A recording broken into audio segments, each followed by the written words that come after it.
day begun, I lived one life. As the day ended, I had begun anew, reborn with a new life, a new mission, reborn with a new vision. What may come, I don't know yet, but I am here alive, living my life to the fullest, with new love in my heart and soul, a gift to have, a gift to give, a new life of love, reborn.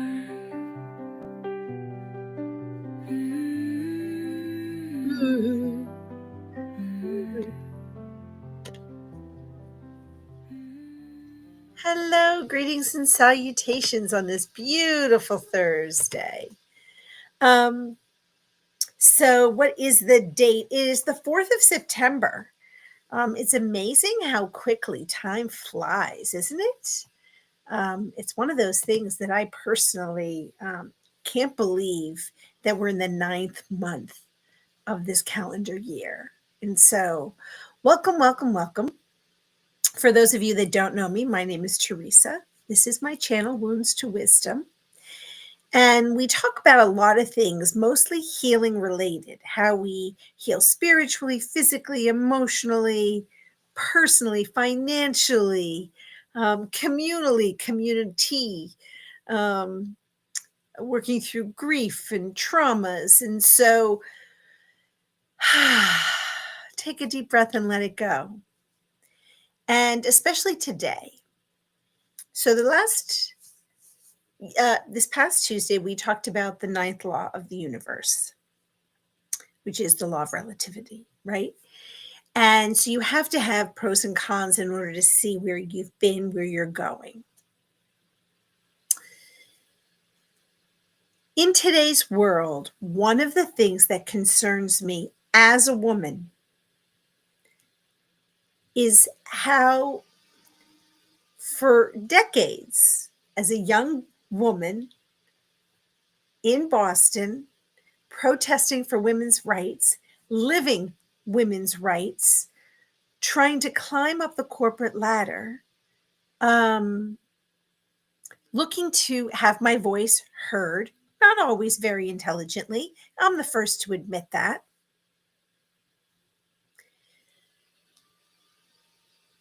Defending the rights of others. And now, many generations later, seeing the apathy of young women, which we're going to talk about, seeing how men who were advocates of women are now either silent or reversing course. I struggle with that. I'm hurt by that. So it led me to come here. Now, I'm not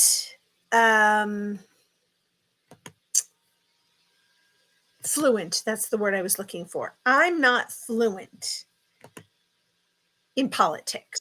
So that's the first thing I want to be really clear about. I am not proficient in how the modern world of government works and why some of the decisions are made, etc. I go by my gut, I go by my instinct, I go by my intuition, I go by what resonates with me. Now, I do my research. I'm going to get comfy here. And so I'm leaving this. These are my opinions, guys. I don't speak for all women. I don't speak for any woman. I speak for me. And I need to address this. Okay. There we go. It has been addressed.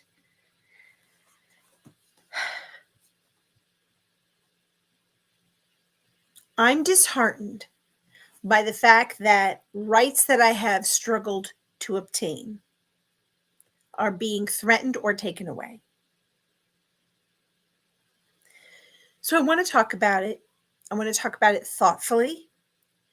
This is not a man bashing channel or video. There are some really amazing men politically and in this community that are very pro woman.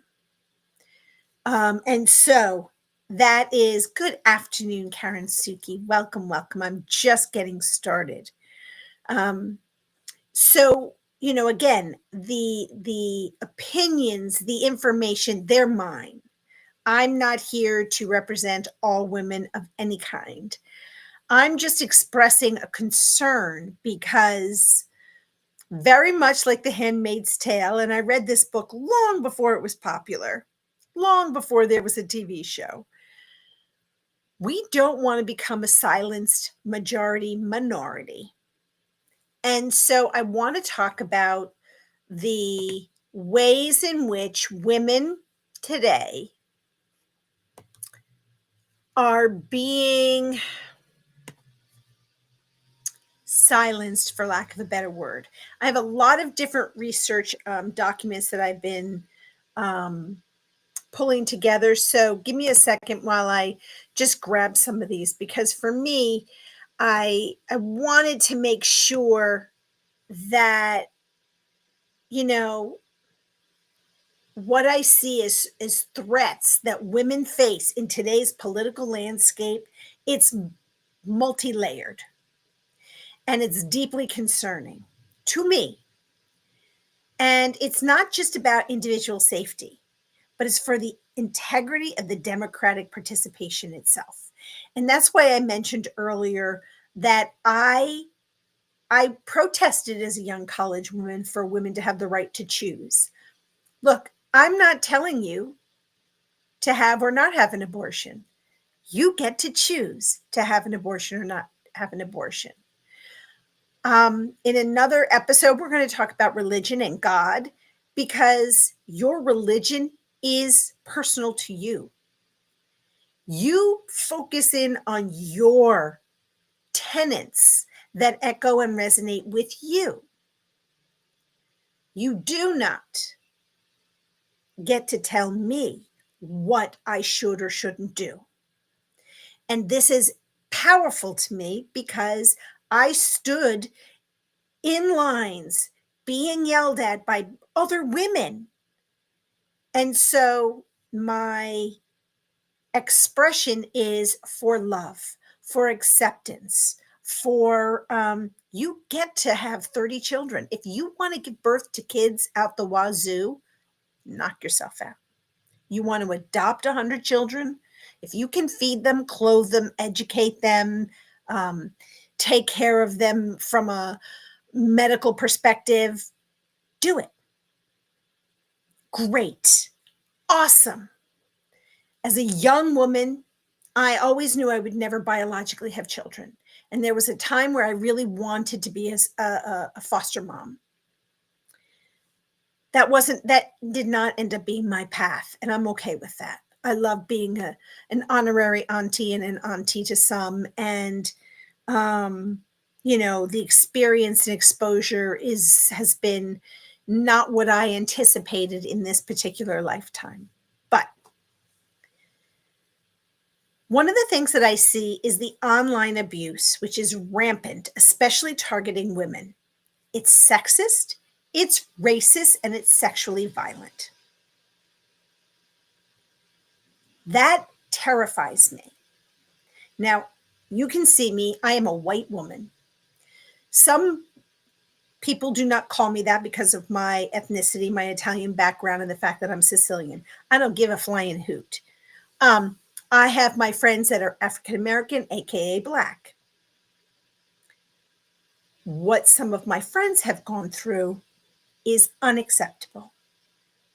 I have some friends that have been from other cultures, Lebanon, certain countries and sects in India, in Vietnam. The way women are subjugated and relegated to the cheap seats is frightening to me. That's fine, Aria. Thank you for being here. And folks, those that are here and coming in on the replay, please give a thumbs up if you like, or even a thumbs down. Any kind of interaction is great for the channel. So, women politicians, they have been reporting, and I don't have all my facts, and I'm hoping one of my other notes has the number, but the number of threats that they are receiving personally is frightening. So what's happening is we're being threatened so that we won't speak up and we won't stand up into roles of authority. And I'm only touching on these. We're going to come back in detail in a minute. These physical threats are trying to keep women out of public life. Just as a point of reference, in Canada, MPs like Pam Damoff and Jennifer O'Connell cited threats of sexual violence as reasons for not seeking re-election. They're being threatened sexually so that they won't run again. And what does it say? That their own government/policies can't protect them. The economic and policy rollbacks, specifically to Project 2025, it has been proposed, and I've read that damn document. It's been proposed that it threatens the equality of women economically, undermining the workplace protections against discrimination and harassment, rolling back access to reproductive health care, including medication abortions. And again, I'm not promoting any things regarding to women's health, but regardless, we should have the choice. Weaken society. So, if you take away healthcare for women, you're going to have an issue. And then as far as also economic rollbacks, lessening their acceleration in the workplace to become women of power. A lot of disinformation, and we'll get into that. And then we're underrepresented. And so we're going to talk about this both in Canada and here. So it's not really just about politics, right? It's vibrational. It's the integrity of leadership. It's representation. It's collective healing, right? So these are things that, I heard two Republican guys, I can't remember where they're from, and I'll have to go research that, but they were implying that more women should stay home and have children. Great. My comment to them is, where are the men going to be? Are they going to stick around and be fathers and financially support these children? Because let's do the statistics. And we're going to talk about the statistics today, I hope. And we might have to carry this another day because there's tons of material. But the statistics indicate that men, whether they marry the mother or not, and they have children, when they enter in another relationship, that first one is MIA. It's like, and you can try to force the government, depending on the state, to attach their wages. That still means that these men are MIA in the child's life. So again, don't know how much I'm going to dive into that, but it's important because the number of women that are heads of state, very little. So I'm going to give you a couple of statistics that I found in the US. Okay, so let me just, that's underrepresentation. So I don't know. I don't have all the data on that.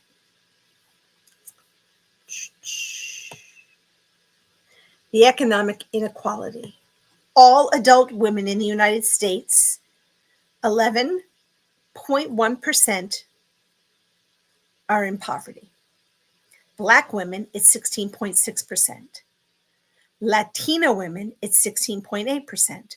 White non-Hispanic, 7.3. Single mothers, 28%. All right, hold on. What is Karen saying here? Women's health care has definitely been affected, having nothing to do with voluntary abortion. A lot of women need medical care during pregnancy that is no longer available. Without it, they could die. Yeah, and so, Karen, this is the thing that I think was troubling me, and knowing that mothers will die. Where the hell are their husbands fighting for their rights, their wives' rights? And do they agree with this? So, my wife died, get another one. And if your wife died and you have children at home, who's going to take care of those kids? We're not a village. It may take a village, but we don't have villages. We have people that proselytize that they are a village and that they'll be there. What's the reality? What do you witness? What do you see? What do you know? What do you experience? So that's why I feel so passionate, and that as a 62-year-old woman, I have no chance of having children. I don't even have the parts to have children anymore. And, one of the things that I was listening to some guy today talking about AI and how in the future, between 2027 and then 2045, the number of jobs that will be relegated to AI, because AI is smarter. AI will be more efficient, and you don't have to worry about time clocks, and you don't have to worry about sickness. You don't have to worry about promotions. So there's a lot of positivity for companies for AI, right? Why do we need more people? Then there's going to be more people on the hunger line because they're not going to have jobs to feed their families. And we are going to talk about this subject. I'm still doing research on the food quality, both in wheat, corn, all the veggies, things that are being sort of altered for greater production. When we have more than we need, we're just not allocating it properly. And we're corrupting the taste. And don't even get me started on animal abuse. Yes, men need to stand up for their wives, daughters' rights and healthcare. Yes, and their moms. So think about this. There are still moms out there that can give birth, that are giving birth, or that are aging and need healthcare. So I'm going to hit a certain age, and my son, daughter, my son, my husband, my male caregiver, brother, uncle, father can say, oh, yeah, we can turn the switch off now. She doesn't have a purpose anymore. So she's sick, let her go. You get to decide that for me? That's where we're going. I'm not making this stuff up. We're talking about this in society. And that is frightening to me. I used to kid around, I can't wait to reach my 80s, then I can pass and be, and I may not make it to 80 the way that this system is working. And this is where some of the women in today's society I'm frightened for and of, because either they're not paying attention or they're playing a very dangerous game. And I can tell you they will not win. If they think that they're going to be able to be in the in crowd, they're in deep doo-doo. Okay, so I just want to sort of stay on track. So 1 in 3 countries is experiencing state-based hostilities with rising rates of conflict-related sexual violence targeting women. Now, we already know about the Taliban, so we don't need to talk about that, because that is a cultural thing. That's a country thing, that they don't give a hoot about their women. And I'm sad. And that's, so that's not some place that we can affect a change today. There are women working on it, but that's going to have to be a global uprising of the men of that country, and that's not going to happen while the Taliban is in control. But globally, women's right defenders are facing increasing harassment. So in our country, well, I'll talk about that again. I have so much information and I want to race it and get it all out. And I want to share all of this. And I encourage people to do the research in their own town, their own state, their own community, their own province. We have to pay attention. It doesn't mean I'm telling you to go out there and stand online and picket. There are other ways to be heard. There are more subtle ways to be seen to maintain your voice, whether that is by voting, whether that is deciding where you buy products, whether it's subtly influencing by education the people in your life. If we teach the men in our lives, if we educate the men in our lives, in our community, here on YouTube, in our families, and we share with them the facts.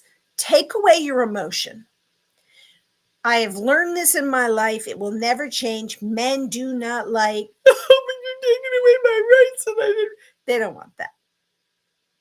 They need the numbers and they need the facts. And when you personalize it to their daughters, their granddaughters, their great granddaughters, their wives, some of them don't give a shit about their wives. I've witnessed that. Their sisters, yeah, they may not like their sisters. Their mamas, we need to really focus in on how we can influence those in our community rationally with calm, thoughtful remarks. So there, when women are silenced, when we're threatened, when we're economically destabilized, the whole collective suffers. And if we're talking about raising our vibration, when we're talking about becoming awakened and enlightened, it can't just be the woo-woo subject of, oh yeah, I'm awakened. It means things. And so we have to create sort of a story around that. And how do we do it? Let me see. Global Parliament's representation. Women hold 27.2% of the seats in the world. This isn't just the US. So cabinet ministers, only 22%, almost 23% are women. And they're often excluded from key portfolios like defense and finance. In the US Congress 2025, women only make up 29.1% of the House and 25% of the Senate. And those women are less likely to be promoted to committee chairs or party leadership positions. What the heck? And yes, we've made great strides, but we're going back in time because we're being threatened. Now, single mothers in the US, 28% live below the poverty line. Translate that to Black women, that's 16.6%. Latina women, that's 16.8%. White, non-Hispanic men, 7.3%. Workplace harassment, 60% of women report experiencing it in today's world. Let's see. Karen heard previous stats of women's wages don't include all the part-time jobs. Often women, so their hours are more flexible. When those are included, women's wages go down to only 48 cents on the dollar. I don't doubt that. These are not numbers including part-time work.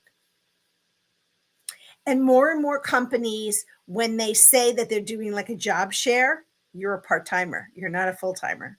So your benefits aren't going to be measured the same. And you're being penalized for being a part-timer. Having a man do that, it's not the same. And I remember this from an HR discussion once, and I almost lost my mind. And I had to be careful because I would have been fired if I had really said what I wanted to say. but I found other ways, not to get even, but any man that I hired in any of my departments always were compensated the exact same way as the women. None of them received more money. And that was, someone said, well, they have a family to support. I'm like, have you seen my staff? Every one of these single mothers has a family to support because there's no man. He upped and left. He left. What the heck?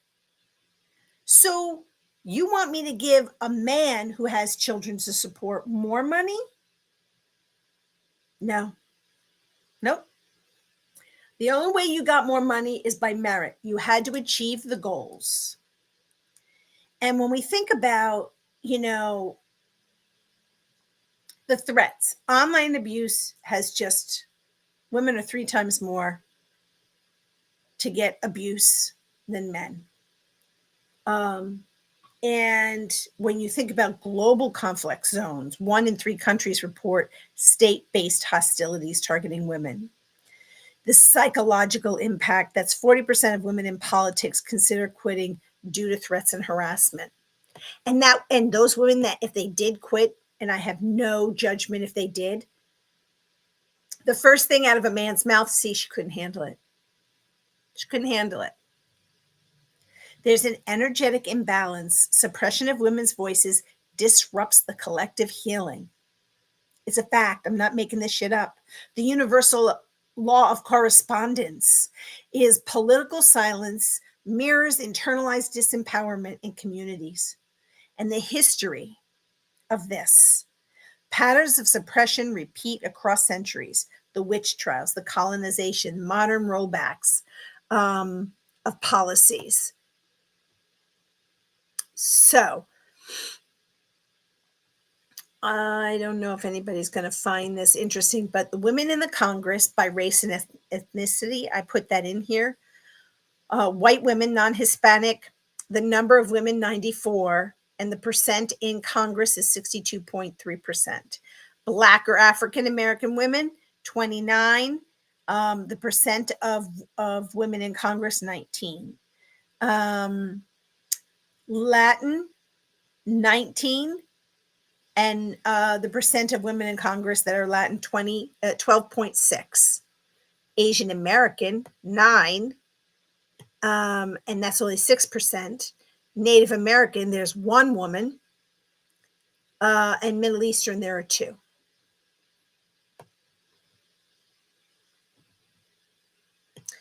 Karen says, back in my first working years, oops, I thought I hit it. Hold on. Back in my first working years, managers could openly say that they were giving men bigger raises because they had families. Now they can't say it out loud. No, they hide it, but it's true anyway. Crystal, hello, welcome. Lovely to see you. And so,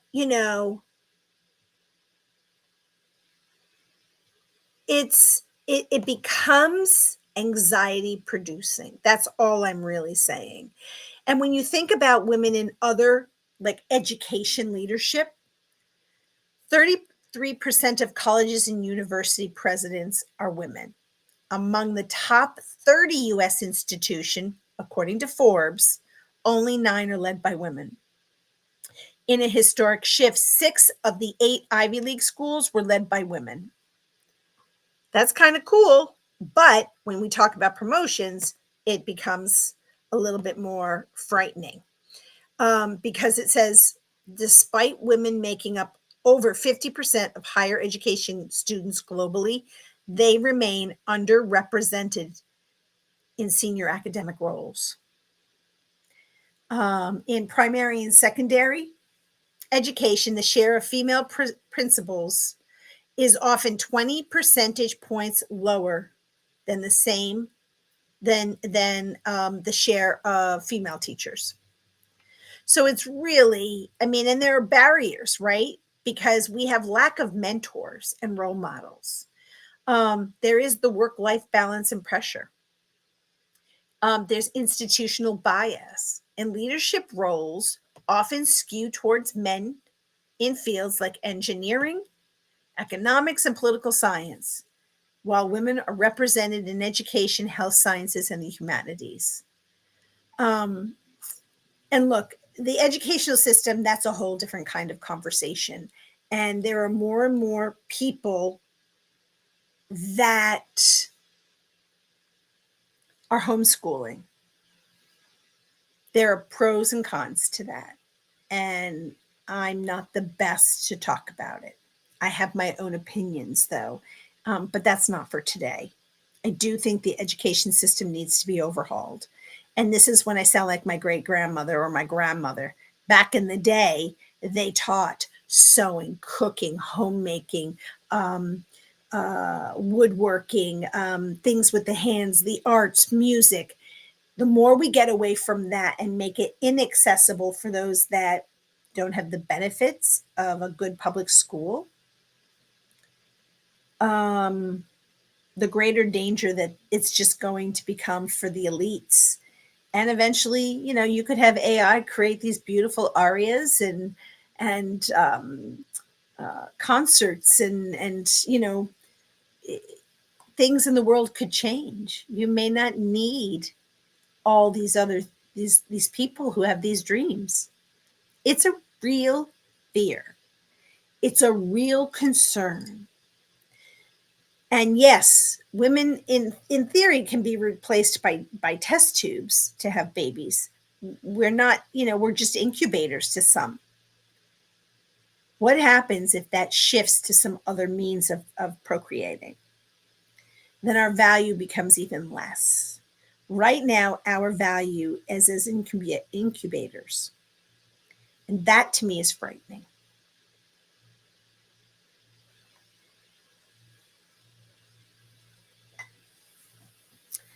Okay, I'm going to take a breath.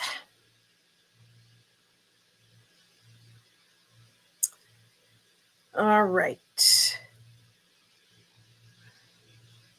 One of the things that I experienced in my life, in my professional career, I did have a lot of female bosses, VPs in the healthcare industry, technology.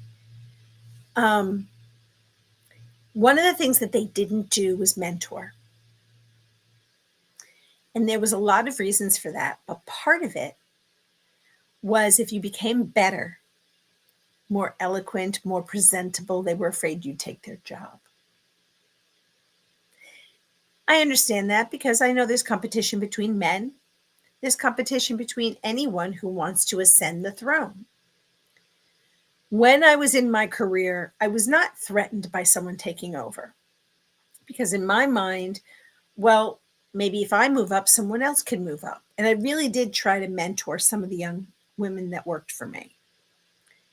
And when I left one of my jobs, I wrote the resumes for 12 of my 19 staff so that they could get better jobs because I knew they were smart.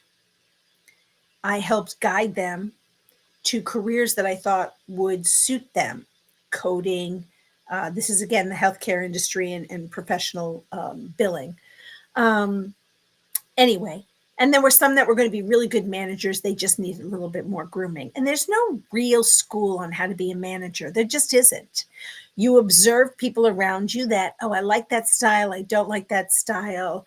This is my style. And so, there's a lot of cluttering in your brain that goes on with that. Karen says the saddest part is that women have so much to offer, often different viewpoints that would balance things out better in the world. But our viewpoints are poo-pooed for not fitting the mold. 100%, Karen. It's frightening to me because I didn't think of men being so threatened and intimidated by a clear thought. And I'm not trying to be a man. I, I don't need to be anything other than me.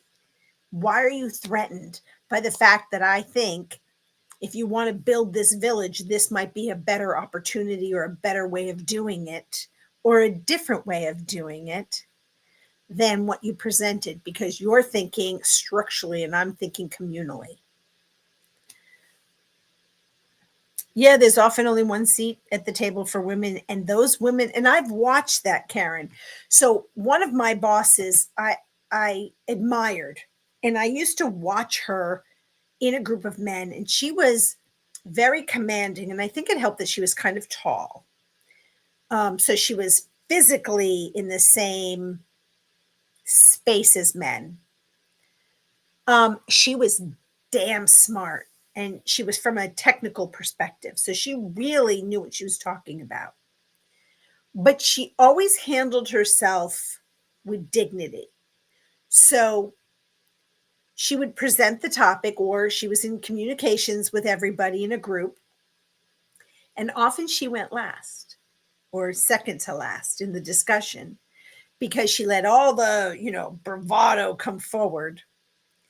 And then she could say, well, Joe had a good idea, and, John and Harry and Tom. And by the way, and then she would say, here are the technical aspects. Here's how they integrate. Here's where we would need to do some work. And it was almost like there was a hush in the crowd. There was always one wise ass to say something, but I really wanted to be more like her. I wasn't. I was more emotional. She was not. And I think that comes from her technical background. I think people that have that left right brain thing that happens, that are more, I was more, feely touchy. She was much more detailed, technical, and that gave her a steadier, more respectable um, presentation. Yeah, and she wasn't blonde, by the way. She was light brown haired. Yeah, I mean, I think so. Karen, she also never dressed in a way that would indicate sexuality. Yes, she was a woman. She always dressed nice. She had suits on, though, but you never saw her boobs. You never saw her cleavage. Um, I think that's important. I think, and again, I am not judging any woman that has had to do a little, bending over and showing the girls, or flirty a little bit with the fella and trying to move up the ladder, trying to be seen over someone else. Look, we do what we have to do to survive. And a lot of this comes in hindsight on how we interact with our male counterparts. Um, I was kind of fortunate that in one of the worlds that I worked in, I worked with a lot of fantastic gay men, and they didn't give two hoots what I looked like. They weren't attracted to me. And that was really helpful. And that's why I know men are good men, because you can, and they were in similar situations. If you were a gay man in my industry that I was working in, you were almost treated worse because you were seen as less. So, there's this is not a exclusionary topic, but a man will always be seen as a man, and women are being silenced. And historically, if we go back in time and we look at certain cultures, women had voices. Women did have the ability to stand tall. And it's only in like the last 200 plus years. Um, yeah, no boobs or cleavage in the boardroom, because it's not about sexuality. It can't be. And that should be in government too. I mean, you can dress really well. You can be very presentable. I'm not telling a woman to be like a man, but in my job in the back in the day, your suits were skirts. And then all of a sudden there were certain executive women that started wearing pantsuits, and I was so thrilled. But it's it's fascinating to me to just see where we've come from. And this goes back to everything. This goes back to creating bras. It comes to makeup. Now, makeup has been out there since the times of Egypt, if you go way back, and men and women both wore makeup. I'm referring to more this century, the last 200 years where you needed to look and be a certain way in order to be a desirable woman. I can't speak to, the times before, um, because a lot of marriages were arranged and they didn't do it based on, oh, my daughter's really pretty, or, whatever it was. What do you bring to the marriage? And is she going to be a good mother and a good wife and a good homemaker? And support her husband, and is the man going to be able to feed the daughter, and raise the family, and you know increase the familial wealth? Um, so I do have some information on that. I want to be aware of the time, but when we think about the 50s and 60s, when we think about the 70s and 80s, especially the 70s and 80s, women were entering the workforce in huge numbers. Um, and, there's two reasons for that. One, there was a whole generation of the 60s, where women were asserting their independence, make love, not war. Um, and women wanted to be career driven. They didn't just want to be housewives.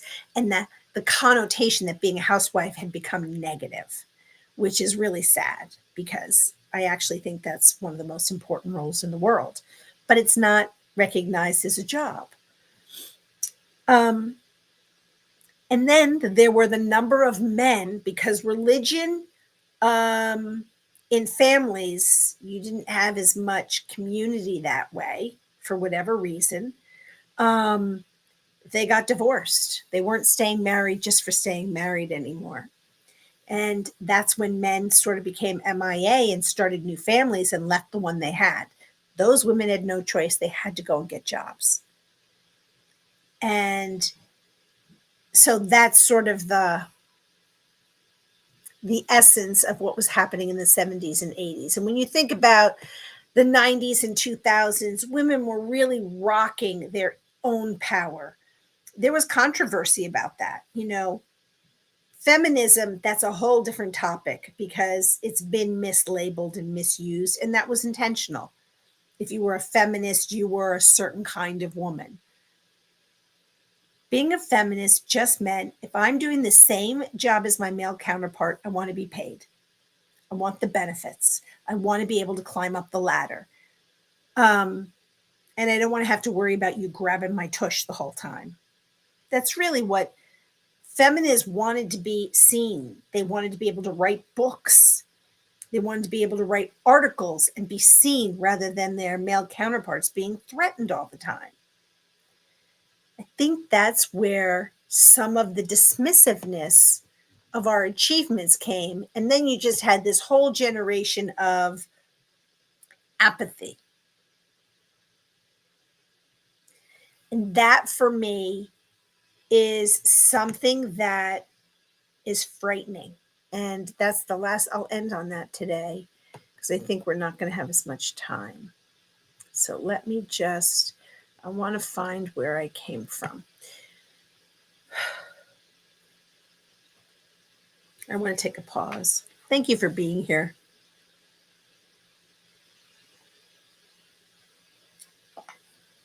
I noticed that I scared away some of our male friends that usually join my channel, and I hope it's just because they had other things. Because I really think that the conversation of women being seen and women finding their voice is so critical to the success of our countries, of our families, of our communities. Um, there's this movie, I think I've mentioned it before, The Children of Men. Um, with that handsome actor, why can I never, Clive Owens, and Julianne Moore. Now, it would be a slap in the face, right, if women globally couldn't have children for several generations. We would be in chaos. We would be in chaos. There would be no future workforce. There would be no future supporting your elders with Medicare or Social Security or any of those things. When we think about how a utopia should look like, or a world should look like, we should be able to work side by side together and communally. But there's so many elements that it comes down to power. Who has it? Who wants it? And what does it mean to them? And what's the control? And there's a handful of people that have money that gives them, I'm really struggling with words today, gives them this false sense that they are better than everybody else and they get to tell you what to do. And doesn't mind having a world of cogs, in the wheel. They're just going to produce food for us. And we're going to alter the food. So the chemicals in the food that we spray prevents people from growing their own food. I just heard that even with wheat production, they're doing something to the seed so that it's still corrupted. There's no authentic real grain in the United States. It exists in Europe and in Italy because they don't corrupt it with whatever chemicals. We feel like here we have to put chemicals on everything. And I think that's where we can make a small difference, right? We can grow our own food. I'm not saying become a farmer. Grow your own tomatoes, grow the veggies that you like, have a small garden, lessen your foot imprint on the world. And what I've seen with women, young women, they grew up watching rights erode despite activism, and they've just become apathetic. They've seen reproductive freedoms, LGBTQI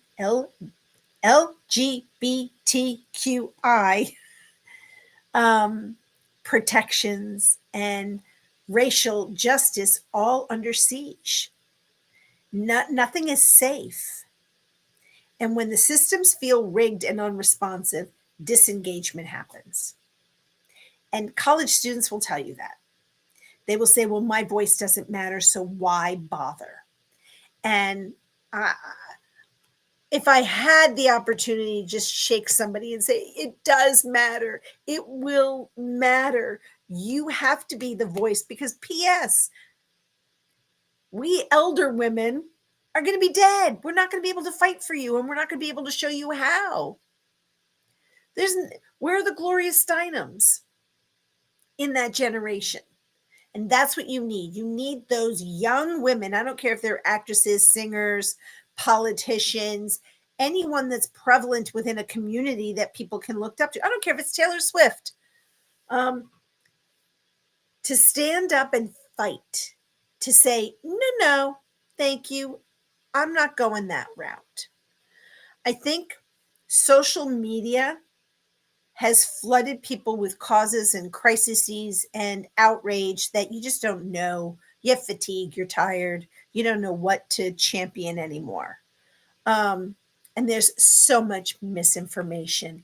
And that's really hard to discern, especially when you're young.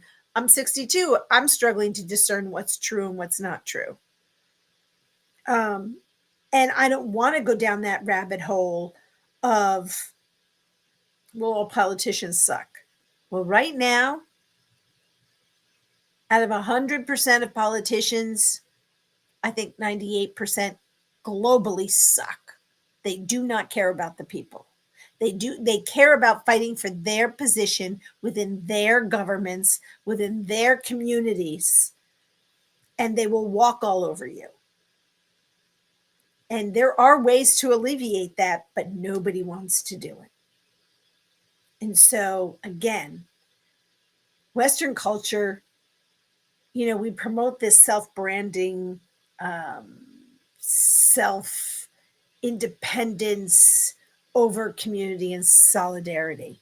And that started to happen a lot in the 80s and 90s right? Families would get together for Sunday dinners. They would always help each other out.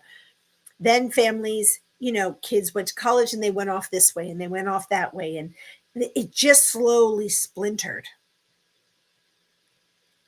Again, I don't have judgment on it. But when you don't have your own family community where you can count on each other, love each other, support each other, how can you expect your town community and then your city community and then your state community to support you? Feminism is sometimes framed as personal empowerment rather than collective liberation. And I think feminism was about liberation, in my opinion, as my little ticker tape says. And then there's always the fear of backlash and mislabeling. Many young women fear being labeled radical or man hating or too political. And that will prevent them in a corporate world from growing and climbing up the ladder. There's, and the most important thing, and I think I've mentioned this a little bit, is that intergenerational dialogue. The older feminists aren't working with the younger feminists as much. There's a different language, there's different priorities, different lived experiences. And without intentional storytelling and mentorship, there's no way that this can grow. And I just saw a really great documentary, and I want to say it was on Gloria Steinem, or maybe it was just on that time period of feminism. And I thought it was so powerful because the women of today, the young women of today, really don't know what it was like 40 years ago. They don't. And that's okay. It's not taught. And that's the thing that's not okay. Maybe that should be taught in college. And maybe women have to learn to seek those things out so that when you know better, you do better. When you have the knowledge, you can do better. Karen, you were saying how the men usually here or not today. Okay, I'm not male bashing. I am only saying what happens. Men generally don't like hearing all this women's issue stuff, so they tune out. I think so. And look, I don't have, and we do need men to engage in this conversation.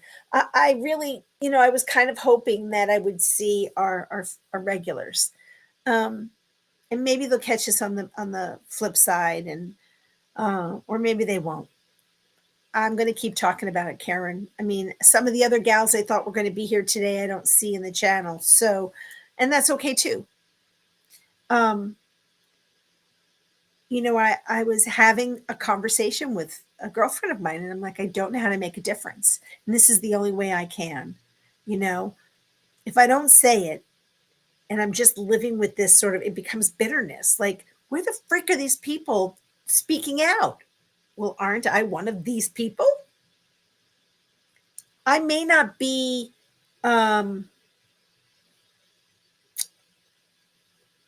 somebody that's going to struggle with the choice of my body. But you know what? In the end, I'm the choice of my death, right?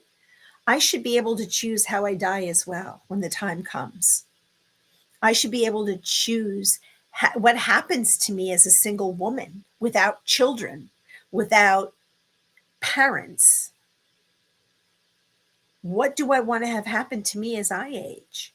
And I'm doing a lot of new things for myself that eventually I'll talk about, but changing my eating habits and becoming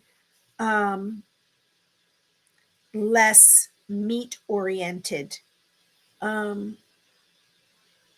because I don't want to be, well, I don't want to deal. I'm not going to go there because it'll sound terrible. Ben Bacon Bits. Oh, we got our man, Karen. Thursday afternoons are kind of bad. They're even worse when you forget what day it is and you think you have training. Oh, Ben. Oh, we really could have used you in this discussion. But that's okay. Maybe you'll catch the replay or the next one, because I'm going to talk about this. And Ben, I don't know you really well, but you are one of these men that I count as a pro-human and a pro-woman advocate. I could be wrong, and you could be a psychopath, and bummer. But but we need um, good men who um, have a comprehension of what it's like in the workforce and in society, and how women are valuable, and how working side by side we all can accomplish so much. I know, Karen. A man, Mr. Bits, yay! Karen says, may I recommend a critical Nightline documentary done by Diane Sawyer called On the Brink? It's a real eye opener for women's healthcare right now. Oh, great. I'm going to write it down. Hold on. Hold, please. On the brink. Brink. Oh, my pen. Come on. Don't give up on me.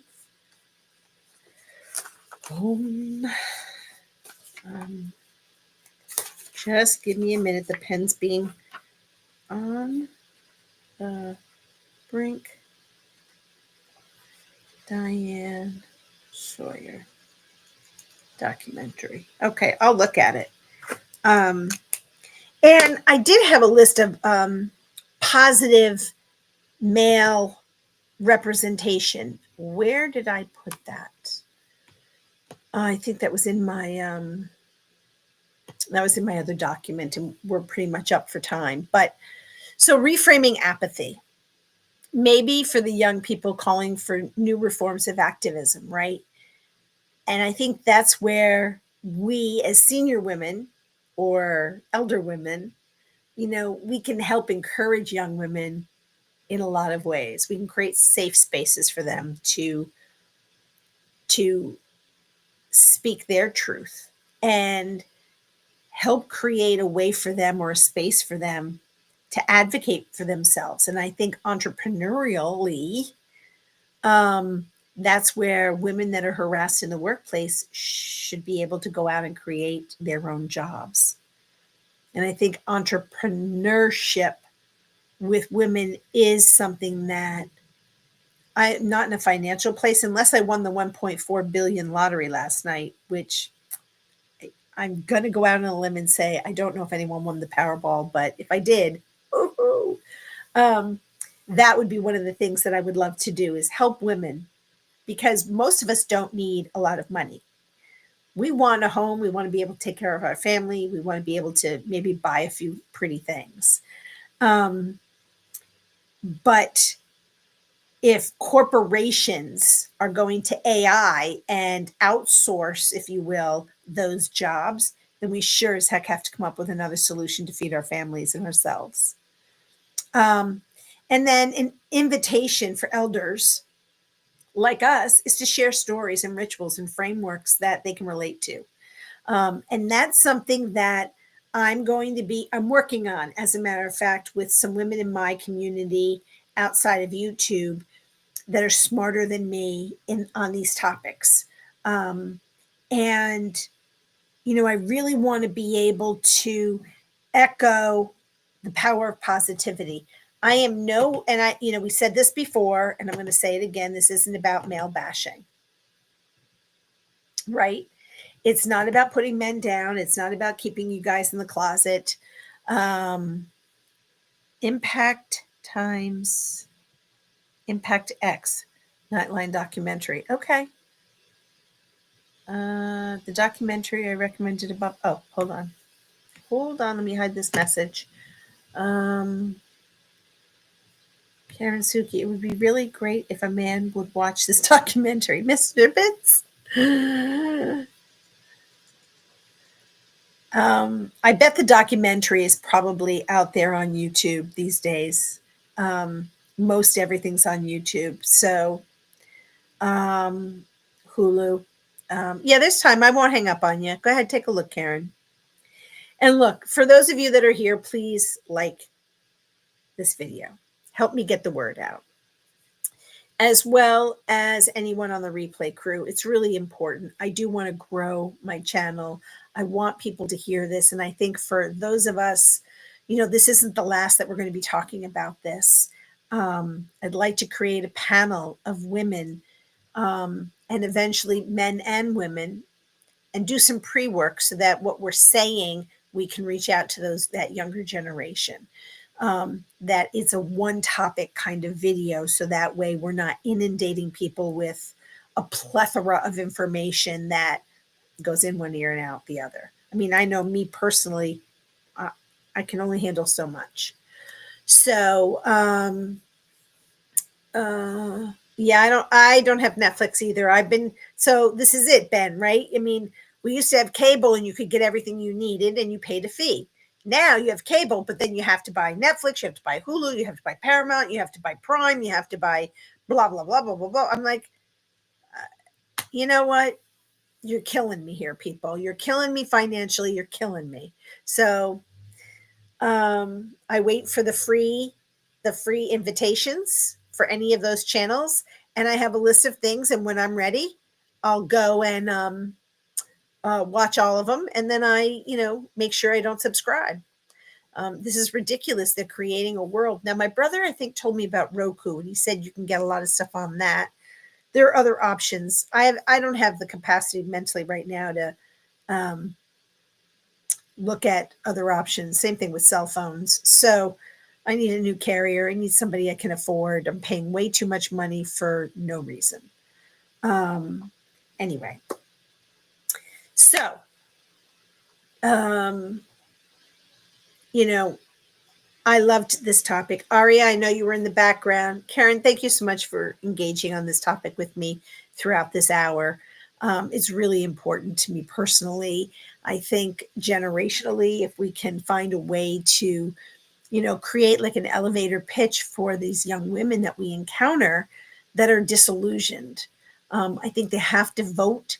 They have to speak up for themselves. They have to find their voice, and they have to educate themselves and not just be led by other people.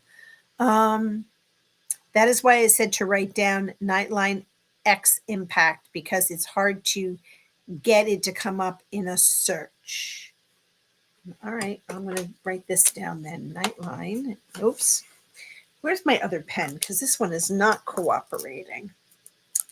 All right, so Nightline X impact. Okay. You got it, girl.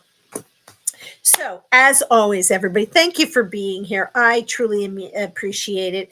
Ben, I can't wait to see you tomorrow on Christy's channel. I'll be there. So, woo woo.